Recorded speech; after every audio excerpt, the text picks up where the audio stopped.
Todo claro, más. Yo Ok, tengo una duda. sí, Janine. Por ejemplo, yo sé que la ley, como usted dice, ya cambió y a partir de este mes ya no existe la ley de amparo. Sí O sea, ya existe, no, sí sí. existe la ley de amparo, pero le han cambiado muchas cosas. O sea, sí todavía tenemos nosotros tenemos el derecho, porque está en la Constitución, de podernos proteger ante una mala aplicación de la norma, pero sí, por ejemplo, en cuestión de impuestos, ya no nos podemos quejar, ¿no? O sea, si tú crees que un impuesto se te está aplicando mal, pues ya no tienes derecho de irte a quejar, ¿no? Ha habido varios cambios que algunos juristas que se dedican precisamente a derecho constitucional están diciendo que con este tipo de acciones está desapareciendo el amparo. Algo aquí bien importante, Janine, es que el amparo se crea para que los ciudadanos, todos nosotros, nos podamos defender de los abusos del poder de la gente que ejerce el poder. No al revés, o sea, el amparo no es para los que ocupan cargos de poder que puedan ir en contra de la ciudadanía, que eso se pretendía hacer en el sexenio pasado. No, aquí es tú como ciudadano tienes una facultad para poderte defender de los abusos de la autoridad. Ujú. Entonces, bueno, pues ahorita estamos peleando fuertemente esto para que no se pierda. Pero sí hubo cambios muy fuertes en la ley de amparo, que se están perdiendo algún tipo de garantías que anteriormente sí teníamos todos los mexicanos. Otra cuestión, por ejemplo, es el arraigo. Ya se había desechado el arraigo y otra vez nos los volvieron a meter. O sea, hay cosas que estamos dando como que pasos como de alacrán o de cangrejo hacia atrás en materia jurídica. Pero todavía la tenemos, Janina. Esperemos que podamos o que nuestros legisladores en el Congreso, sobre todo la oposición, pueda hacer algo. Ahorita el problema es básicamente de que como está todo en uno solo, ¿no? Y no es gente que sea como que muy conocedora del derecho, pues son levantadedos. Y lo que dice el partido en el poder, pues no tienen capacidad de análisis los demás y pues nada más lo votan y lo votan y lo votan y no saben ni qué están votando. Entonces, ese es el grave problema de poner gente tan inexperta en puestos tan importantes, ¿no? Y bueno, pues es una de las lecciones que tenemos que tomar como ciudadanía para que sepamos nosotros qué debemos de hacer, porque de acuerdo con nuestra Constitución, por ahí de los artículos 34, si no mal recuerdo, el poder soberano reside en el pueblo, o sea, la soberanía depende de todos nosotros, no de un grupo en el poder ni de una sola persona, sino de todos nosotros. Quienes tienen que decir cómo van las cosas somos nosotros. Y hemos perdido mucho terreno en esto, ¿no? Entonces, pues tenemos que ganarlo otra vez, tenemos que volver a retomar el poder que ya habíamos ganado. La diferencia de un Estado de Derecho a un Estado absolutista, por ejemplo, es cuando tienes instituciones, ¿no? Que las decisiones no vienen de una sola persona, sino hay diferentes instituciones. Esas instituciones también las hemos perdido. Entonces, sí tendríamos que bueno que están ustedes estudiando derecho, aunque sea una embarrada, pero entender qué es, cómo se conforma el derecho, dónde estamos, para qué nos sirve, porque si no, pues nos siguen dando a tole con el dedo y muchas veces pues votamos porque pues es buen jugador de soccer o porque es buen cantante y pero pues de derecho que va a saber el señor, ¿no? Entonces, vean dónde estamos, ¿no? Desgraciadamente. Pero todavía, Janine, tenemos ley de amparo muy modificada, pero todavía la tenemos, ¿vale? Vale, muchas gracias. Bueno, ¿alguien más? ¿No? Bueno, entonces, regresando al tema del curso, tenemos que ver qué es una ley. Una ley es toda regla general escrita, un mandato que rige la vida social. Esa es una ley. A diferencia de la norma, que la norma es más amplia, la ley ya tiene que ser un mandato jurídico, que es una regla general escrita. Para nosotros, México tiene que estar escrita, ¿ok? Porque nosotros seguimos un sistema grecorromano, ¿ok? La ley implica la igualdad de los ciudadanos frente a la misma, o sea, todos debemos de ser iguales ante la ley, expresa las facultades del Estado y los límites de la autoridad del Estado.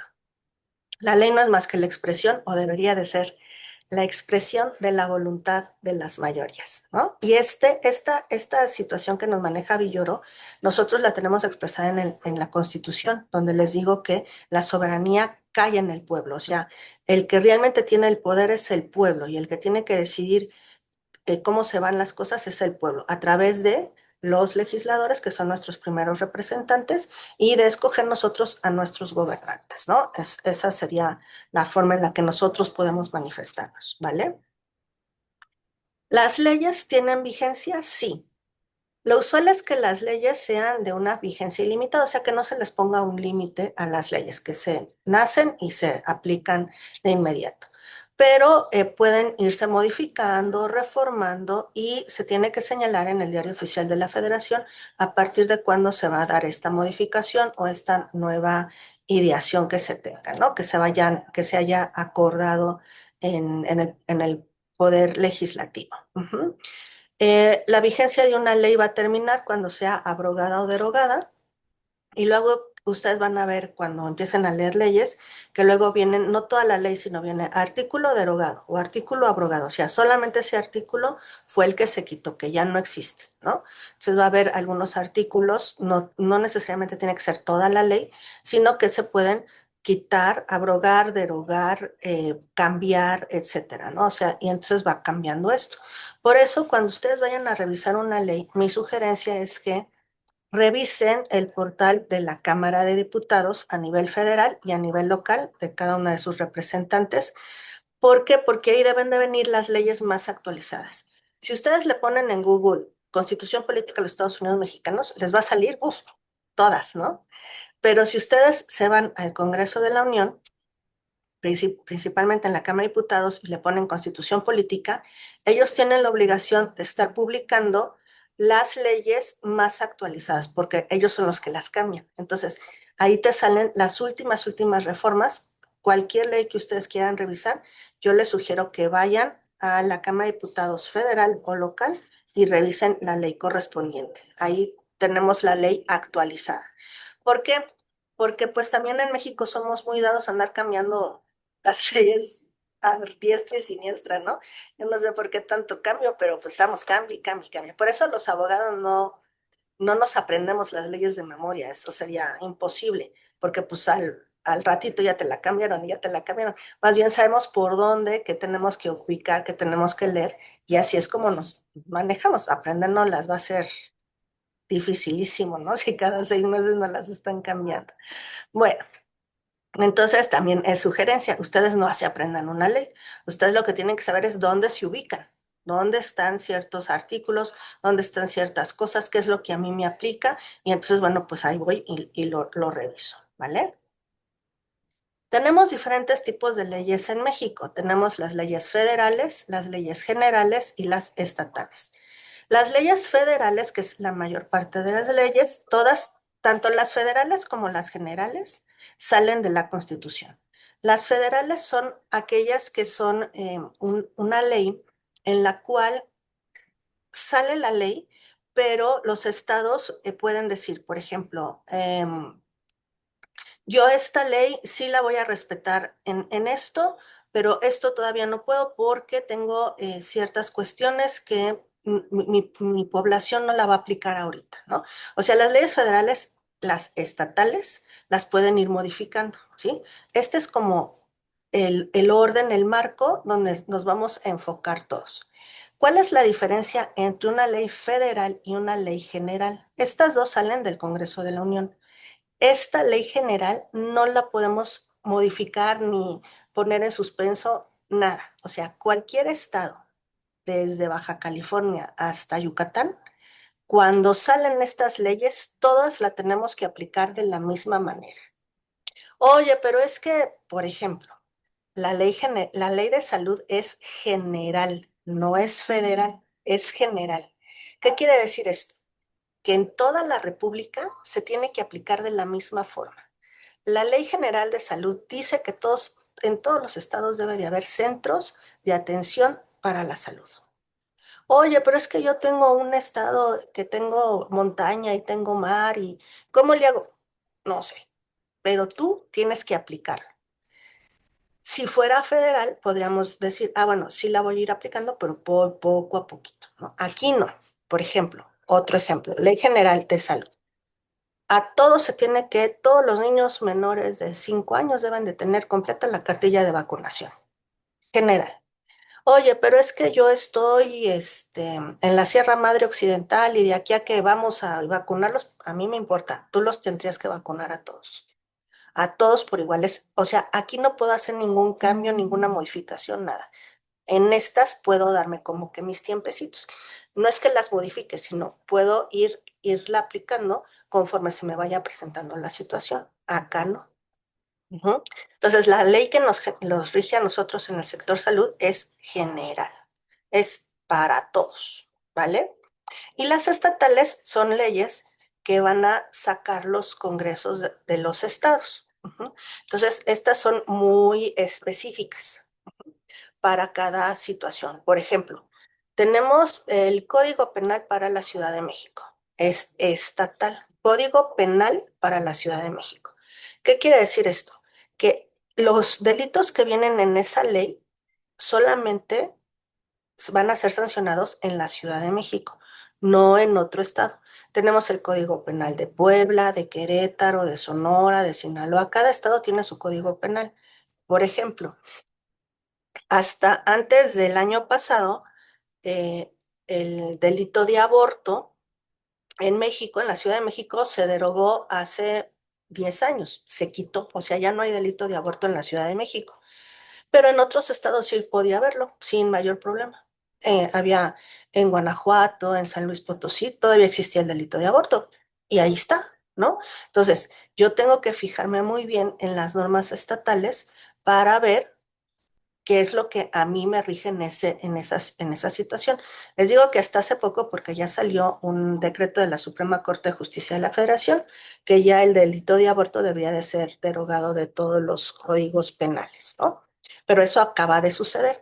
Antes, pues no, si yo abortaba en Guanajuato, pues llegaba la policía estatal y me decía, pues vas pa'l bote. Oye, pero es que en la Ciudad de México sí se puede. Pues sí, allá, aquí, no. Esas son las estatales. Las federales son para toda la federación y las generales aquí sí, ni un cambio. ¿Sí queda claro? Bueno, las leyes generales tienen su origen en constitucional, igual que las federales, obligan al Congreso de la Unión a dictarlas de tal manera que una vez promulgadas y publicadas deben ser aplicadas por todos.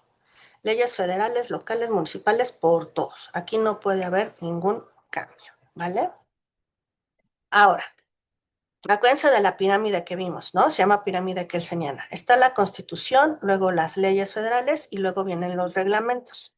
Los reglamentos sirven para facilitar la aplicación de las leyes. O sea, me dice la Ley General de Salud, me dice, em, se tiene que tener un procedimiento para la donación de órganos. Ah, viene el reglamento del apartado de la ley para donación de órganos y ya el reglamento me dice, la donación de órganos se hará de la siguiente manera y ya me empieza a especificar.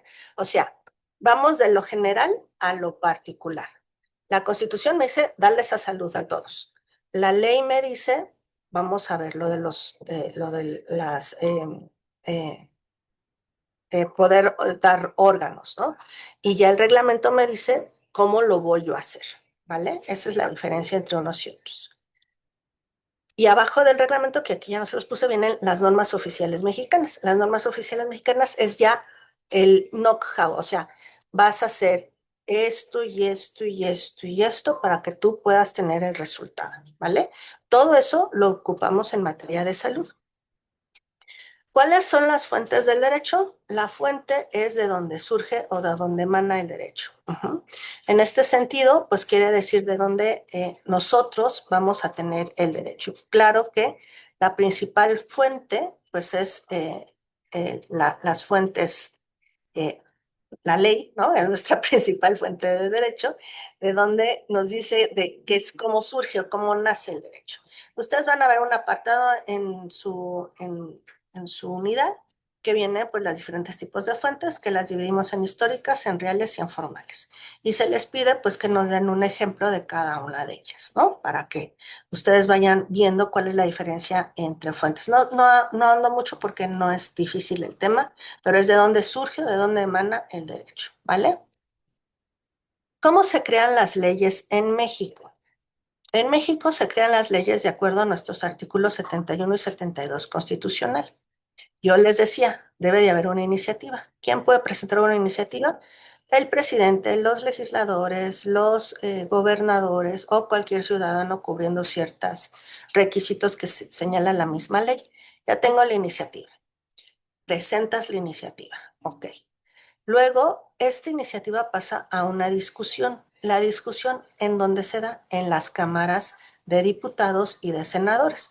No sé si han visto ustedes en las noticias que ya se aprobó la ley en Cámara de Diputados. Ahora se va a Cámara de Senadores a ver si ellos pueden hacer algo, ¿no? Eso quiere decir se discute, o sea, se defienden por puntos de vista de unos y de otros para ver si se aprueba o no se aprueba la ley. Esto es válido y es muy bueno cuando tenemos, pues, igualdad de representantes en la Cámara. Si no tenemos igualdad de representantes, pues esto pasa de inmediato para acá, ¿no? O sea, por ahí decían en el sexenio pasado, no quiero que le cambien ni una coma y pues sí, así lo hicieron y pasa hasta acá, ¿no? Pero la idea, o sea, yo les estoy dando el deber ser, cómo debería de ser. La discutimos. Supongamos que se aprueba en Cámara de Diputados y pasa a Cámara de Senadores. Y en Cámara de Senadores dicen, no, este artículo y este artículo y este artículo no van, lo modificamos, y entonces se regresa a la Cámara de Diputados a que se arregle. Y ya luego se vuelve a discutir y se vuelve a aprobar. Una vez que pasa la discusión, se tendría que aprobar. Se aprueba la ley, se sanciona. ¿Qué quiere decir esto? Que se aprueba por las dos cámaras y se va a sacar a la luz. Se manda al Ejecutivo, al presidente, para que la promulgue y se publique en el Diario Oficial de la Federación. Una vez que se publica, nace la nueva ley, la reforma, cualquier modificación que se le haya hecho, a partir de la publicación es que entra en vigor. Así es como debería de ser este recorrido para crear leyes en México. Es difícil, sí, pero no es imposible. Ahora, hay reformas a las leyes y también hay reformas a la Constitución. La reforma a la Constitución, una vez que pasa todo esto, antes de su promulgación, si va a haber una reforma a la Constitución, se tiene que mandar a los estados para que la aprueben y en una mayoría se sanciona y una vez que los estados la aprobaron, entonces ya se puede promulgar. Si no, no hay modificación a la Constitución, porque acuérdense que la Constitución pues es nuestra carta magna, ¿vale? Hay otros principios que tenemos en derecho que también nos rigen mucho que son enunciados normativos que nos van a expresar un tipo de juicio acerca de una conducta a seguir en ciertas situaciones o sobre ciertas normas del ordenamiento jurídico. Cada uno de estos principios son criterios que expresan un deber o una conducta para los individuos. No son ley, son principios de derecho, pero sí se aplican generalmente por los juristas y los jurisconsultos para poder ir aplicando el derecho, ¿no? Básicamente es eso. Algunos principios de derecho que tenemos es, por ejemplo, lo accesorio sigue la suerte de lo principal. Eh, si ustedes, no sé, demandan a alguien me vende Lore una moto y yo no le pago en tiempo, pues ella me demanda por la moto en general, o sea, no me demanda por el motor de la moto, por el manubrio de la moto, me demanda por lo general, ¿no? Eso quiere decir que los accesorios siguen la suerte de lo principal, no nada más le voy a dar la carcasa, le tengo que dar todo, ¿no? Quien puede lo más, puede lo menos. Esto es importante saber porque en materia sobre todo administrativa, si ustedes que eso lo vamos a ver en la tercera unidad. Si ustedes son directores del centro, de la unidad de la clínica, si yo soy director, puedo más, a quien puede lo menos. No tengo el mismo peso, la misma responsabilidad que un enfermero técnico o que un enfermero con licenciatura. Yo ya soy administrador y yo comparto la responsabilidad con todos mis trabajadores, ¿vale? Nadie está obligado a lo imposible. No podemos hacer más allá de lo que no tengamos los elementos. Por ejemplo, en el COVID, ¿no? Se les pedía a todos ustedes que atendieran, que fueran, que hicieran, pues sí, pero me tienes que dar los elementos necesarios para cuidar mi propia salud. O sea, yo no puedo arriesgarme y hacer algo imposible o dar mi vida por los demás porque sí, ¿no? Entonces, nadie está obligado a lo imposible. Si yo no te doy los elementos necesarios, tú no tendrías por qué hacerlo a fuerzas, ¿no? Lo que no está prohibido está permitido. Esto está muy manejado en materia civil y de derechos de ciudadanos. Si a mí no me lo prohíbe la ley, yo lo puedo hacer, ¿sí? Si no hay una norma jurídica que a mí me prohíba que yo debo de hacer algo, entonces yo lo puedo hacer, ¿no? El primero en tiempo es primero en derecho, o sea, por ejemplo, aquel que presente una demanda en tiempo, pues es el primero que se le va a atender, ¿no? Hay otro muy importante, es donde la ley no distingue, nadie tiene por qué distinguir, ¿no? Eso sería importante. Donde la norma no distingue, yo no tendría por qué estar haciendo distinción alguna, ¿vale? Y otra fuente de derecho que tenemos es la jurisprudencia. ¿Qué es la jurisprudencia? La jurisprudencia quiere decir el decir el derecho, por así decirlo, ¿no? La jurisprudencia es una fuente formal del derecho que básicamente la aplican los tribunales y es el conjunto de sentencias que se van tomando para ir normando la idea del poder judicial. Ujú. Para que pueda existir una jurisprudencia debe de haber 5 criterios a favor, sin ninguno en contra, y entonces ya se forma jurisprudencia, que nos dice hacia dónde se tienen que ir los jueces y los magistrados para ellos poder dictar el derecho. Para eso es la jurisprudencia básicamente, ¿no? Pero aquí ya es cuestión ya muy jurídica y ellos son los que tendrían que conocerlo muy bien, ¿vale? Nosotros luego hacemos valer jurisprudencias para recordarles a los jueces o a los magistrados, mira, ya existe esto, ¿no? Y tendrías tú que tomarlo en cuenta, ¿ok? Ahora, el derecho les digo que es uno, pero para su estudio lo dividimos en diferentes ramas. Tenemos el derecho público, que el derecho público es el conjunto de normas jurídicas que regula la organización fundamental del Estado. ¿Qué quiere decir el derecho público? Son el conjunto de normas que van a tratar de organizar a la sociedad y de fijar cómo deben ser las relaciones del Estado con los individuos. Ujú. Dentro de este tipo de derecho tenemos el derecho constitucional, administrativo, penal e internacional público. O sea, internacional público es como el Estado se regula o se dirige con otros estados. La República de los Estados Unidos Mexicanos con los Estados Unidos de Norteamérica, ¿no? ¿Cómo nos tenemos que manejar? Por eso es público, porque es entre estados o el Estado con sus ciudadanos, ¿vale? Este derecho público determina cómo se debe de aplicar el poder del Estado con sus ciudadanos y establece y desarrolla un orden social dentro de la nación. Ese es el derecho público. Luego tenemos el derecho privado. El derecho privado es el que va a regular las relaciones entre las personas, ¿sí? Cuando actuamos las personas en nuestra calidad de particulares. Su naturaleza es la relación de actividades que se llevan a cabo entre iguales, entre individuos iguales. Por ejemplo, eh, vuelvo al ejemplo de Lorena, ¿no? Lorena me vende su motocicleta. Lorena es ciudadano, yo soy ciudadano. Entonces, nos regimos por el mismo derecho, ¿sí? Si yo, fíjense, si yo soy funcionario público y trabajo como administrador de la Clínica 32, y la Clínica 32 le compra a Lorena la moto, ¿qué derecho sería, Juan? ¿Público o privado?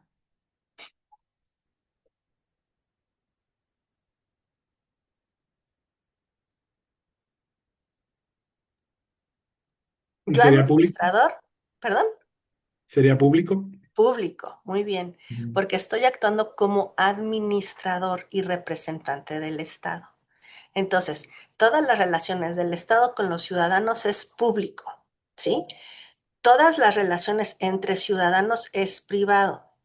Yo le vendo, yo, Verónica, le vendo la moto a Lorena. ¿Qué tipo de derecho es, Janine? Yo, Verónica Ciudadano, se la vendo a Lorena. ¿Qué tipo de derecho es? Es derecho privado. Privado. Muy bien, porque somos iguales, ¿ok? ¿Cuáles son las principales ramas del derecho privado? El derecho civil, dentro del cual tenemos el derecho de la familia, de los bienes, las sucesiones, herencias, el matrimonio, la adopción, la prestación de servicios, arrendamiento. Todo eso es derecho civil. Ujú. También tenemos el derecho mercantil. Yo le vendo la moto a Lorena y entonces nos vamos por el derecho mercantil. ¿Cuál es la diferencia entre derecho civil y mercantil? Que este debe de ser más expedito, o sea, es más rápido, porque aquí trabajamos cosas de negocios, de mercantiles, entonces tendría que ser más rápido, ¿no? En estricto sentido. Y derecho internacional privado. ¿Por qué privado? Porque es de personas, es de situaciones de yo como persona. A ver, Alejandro. Yo, Verónica, me voy a China y en China infrinjo una norma de derecho chino. Ya dijimos que el desconocimiento de la ley no me exime de su aplicación, ¿no? Entonces, allá en China me sancionan. ¿Es derecho internacional privado o público? Público. Alex,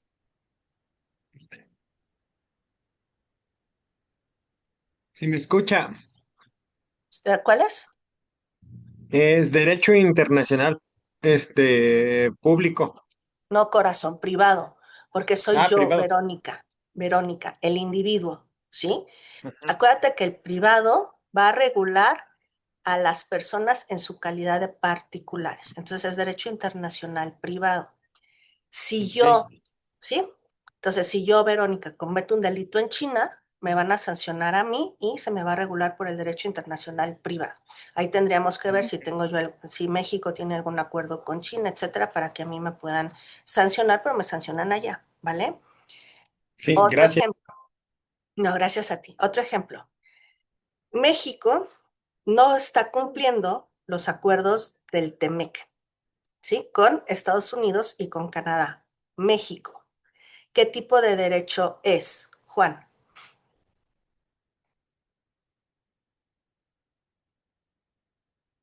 ¿Sería derecho mercantil? Pero dentro del internacional, ¿público o privado? Sería, México, pu- perdón, sería, sería, sería público. público, porque es México, el Estado. Mm. No es Verónica, es México en contra del Estado de Estados Unidos y de Canadá. Entonces, lo que son estados es público. Si soy Ujú. yo particular, es privado, ¿sí? Aquí luego tenemos problemitas, claro que son materias muy largas en la Facultad de Derecho, pero aquí nada más quiero que ustedes identifiquen, ¿vale? Donde tenemos la rama pública y la rama privada. Y hay una tercera rama que no viene en su unidad, por eso no se las puse, pero se las comento. Es la rama social. Dentro de la rama social tenemos tres tipos de derechos. El derecho laboral, el derecho social y el derecho agrario. ¿Qué quiere decir? Que en este tipo de derecho social hay una persona o un ente que está más arriba que el otro. En derecho laboral, por ejemplo, el patrón, lo vamos a ver más en la unidad 3, pero se las platico. El patrón tiene todos los elementos para poderse defender y el trabajador solamente tiene su fuerza de trabajo. Entonces hay una desvinculación, hay una diferencia. ¿Qué es lo que hace el derecho? Va a tratar de regular esta situación para que estemos en igualdad de circunstancias. Por eso se llama derecho social. ¿Vale? Pero lo vamos a ver en la unidad 3. Entonces, básicamente son tres tipos de derecho: derecho público, derecho privado y derecho social, ¿sí? Ya vimos las jerarquías de las leyes, ya vimos cómo se divide el Estado y creo que sería una forma muy general para que nosotros podamos entender el derecho. Todo esto lo van a ver en su unidad 1. Si tienen cualquier duda, mándenme un mensajito por plataforma y yo con mucho gusto lo comentamos, ¿ok? Algo que les pido, que se los pedí desde hace rato, es que revisen muy bien su rúbrica, ¿sí? En su rúbrica, por ejemplo, ustedes tienen que definir y justificar de manera objetiva cada uno de los tres conceptos: norma, ley y derecho. ¿Qué van a hacer? Lo que les dije. Consulta un autor. Está bien que me pongan la referencia del autor. Entre paréntesis, acuérdense que las referencias son tipo APA. Abro paréntesis, pongo Molinier, 2025, cierro paréntesis, que es el autor y su libro, y digo, Molinier dice esto de ley. Ok. ¿Yo qué entiendo de lo que me dijo Molinier? No nada más me pongan el concepto del autor, porque pues el autor ya sabe, ¿no? Yo quiero ver ustedes qué entienden por eso, ¿vale? Sochi, ¿qué pasó? Profesora, en cuestión de de las definiciones de lo que es norma, ley y derecho, ¿nos podemos guiar con lo que nos dio? Bueno, me imagino que también viene en en la unidad, no la he leído, pero ¿nos podemos guiar con lo que nos dio en las diapositivas? Sí, Ya claro, nada sí. más nosotros, vamos a poner como que el ejemplo de eso, de lo que entendemos. Sí, pones referencia, ¿no? PPT, que es PowerPoint, Bazán 2025, ya sé que lo tomaste de la diapositiva, y me lo explicas, ¿no? Me dices tú qué entendiste, o sea, yo ya te dije qué, pero tú me dices qué entendiste por lo que dijo Verónica Bazán tal día. Ah, pues yo entendí esto, ¿vale? Ah, ok, vale, gracias. Bueno, luego dice, las normas morales, sociales y religiosas, que ya hablamos ampliamente de eso, cuáles son sus características, cuál es un ejemplo de cada una de ellas, me hacen su cuadrito para que les quede bien claro. Características de la ley, dijimos que eran 4. ¿Se acuerdan que les dije, pongan mucha atención en esto? Me van a definir cada una de estas características de la ley. Igual, me ponen la definición y yo qué entiendo por generalidad, por este eh, a ver, no se las voy a decir, ya mejor ustedes la checan. Por cada una de las características me dicen ustedes también qué entienden, ¿va? Fuentes y tipos de derecho. Ya les dije cuáles son las fuentes, las vimos: fuentes formales, fuentes históricas, fuentes reales, y también ya vimos los tipos de derecho: derecho público, derecho privado, que es los que se les pide a ustedes, y existe un tercer derecho que es el social. Relevancia para la enfermería. Aquí, por favor, me van a decir cómo, en varios ejemplos, cómo la norma modifica o interviene en su real quehacer como enfermeros, ¿vale? Eso es lo que quiero que me digan. Y bueno, ya saben que siempre se les toma en cuenta los datos del estudiante, la escritura, redacción y ortografía, las referencias tipo APA tienen que hacer, y que me lo entreguen en tiempo y forma, ¿vale? Cualquier duda que tengan, yo sigo a sus órdenes. ¿Quedamos claros? ¿Dudas, Sí, comentarios? profesora, gracias. Todo claro, maestra. Todo claro, muchas gracias. Bueno, pues me da mucho gusto compartir esta última materia con ustedes. Tenemos bien poquito tiempo. Sé que es mucha información la que ustedes tienen que revisar, pero bueno, pues eh, ni modo, así nos tocó esta materia en 3 semanitas, la tenemos que hacer. Yo sé que hay muchas otras cosas que tendríamos que revisar, pero de verdad, cualquier duda, cualquier situación, estoy a sus órdenes y espero sus trabajos para el próximo viernes. ¿Vale? ¿Qué pasó, Lore? Maestra, una pregunta. Bueno, yo ya terminé esta tarea, ya estoy empezando con la otra. Nada más ahorita le voy a dar una revisadita con lo que dijo. De la siguiente unidad hay que hacer un mapa mental. ¿En dónde lo va a querer? En, Canva, PowerPoint, Word. Como tú quieras. Puede ser mapa mental o conceptual, porque viene en la actividad conceptual. Entonces puede ser mapa mental o conceptual. Es más, si tú no eres buena para o diestra para estas cosas y yo la quiero hacer en mi cuaderno, pues lo hago con muy letra bonita, le pongo sus imágenes o recortes de revistas, le tomo una buena foto y eso lo subo. Para mí no tienes que ocupar una plataforma en específico, pero sí tienes que Muchísimas gracias. cumplir con las imágenes. Si es mapa mental, con las ramas mínimo se piden 5 subramas y 3 ramas, aunque sea conceptual, también 3 puntos, ¿no? Ok, sí, está muy bien. Gracias, se lo agradezco. Muy bien, gracias. ¿Alguien más? Bueno, chicos, pues que tengan una excelente tarde. Cuídense mucho, pórtense bonito y espero sus trabajos antes del viernes. Que estén muy bien. Bye bye. Gracias, adiós. Perfecto. Gracias. Gracias.